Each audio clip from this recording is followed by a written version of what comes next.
Today is Tuesday, June 9th, and this is the Wake Up Call from WUSF. I'm Sky LeBron.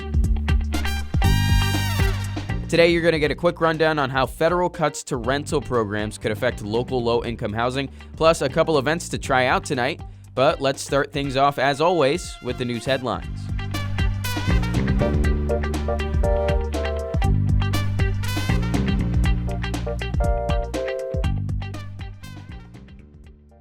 Protests against ICE immigration roundups are popping up across the country right now. One happened in downtown Tampa Monday night. Another took place in Sarasota over the weekend, supporting 22-year-old Maria Martinez. Cops detained her as she headed home from work for driving without a license. Northport police handed her over to ICE for being in the country without documentation. Her mom, Lourdes Martinez, spoke at a rally for her daughter. Yo creo que todo el mundo hemos errado de alguna manera, pero yo creo que todos merecemos una oportunidad. She says while everyone makes mistakes in some way, everyone deserves a chance. Martinez is now in a detention facility in Texas with a bond hearing scheduled in July. Also in Sarasota, some residents say the county hasn't done enough to prevent more really bad flooding. So the county commission voted to establish a standalone department dedicated to stormwater. Here's County Commissioner Joe Nunder. For those of us that get out in the community, it's heartbreaking. We need to act today. We need people that are doing stormwater only 24/7, 365. Commissioners asked staff to draft a plan to be presented in July. Worried about the Rays moving to Orlando because they can't get anything permanent figured out in this area? Well, this should make you feel at least a little bit better. Orange County Mayor Jerry Demings says there's been a lot of chatter by potential owners, but they are way short on details. He says it's important that the county benefits with any potential new team in Orlando, not just billionaire owners. So there you go. You could sleep better now. Wish I could calm your jitters about the hot baseball mess in Tampa Bay just a bit more, but at least we got something. Millions of people use federal programs like Section 8 housing, public housing, or rural rental assistance programs to get by. That includes a ton of families in Florida and here in the greater Tampa Bay region, where rent prices have seen a sharp increase, especially in the last couple years. Now, the Trump administration is aiming to make some big cuts to those programs, more specifically, about half the budget that's set aside for them.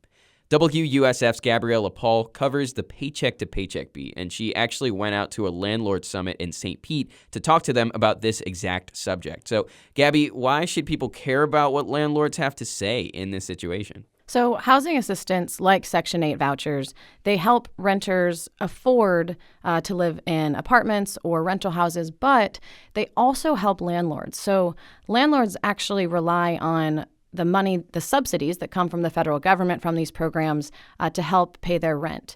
Now, I talked to Cassie Harbuck. She's a regional manager with Palomar Properties in Pinellas, and she says it actually creates a dependable rent model for them, and it gives them a leg up in what's been a pretty competitive rental market the last couple years. In our industry, it's a matter of just filling our apartments. And the more they build here in Florida, the harder it becomes for us to have our occupancy where we feel stable. So if we can help families at the same time they help us, it's a no-brainer. At this landlord summit where I talked to her and some other landlords, including the St. Pete Housing Authority, which manages Section 8 housing vouchers, I talked to them about what cuts would mean from the federal government with these housing programs. And landlords said, they're okay with maybe a restructuring of these funds as long as it doesn't affect the stability of the subsidies and the rent coming in, which with the current plan that's been proposed, it's not clear how that would not affect stability.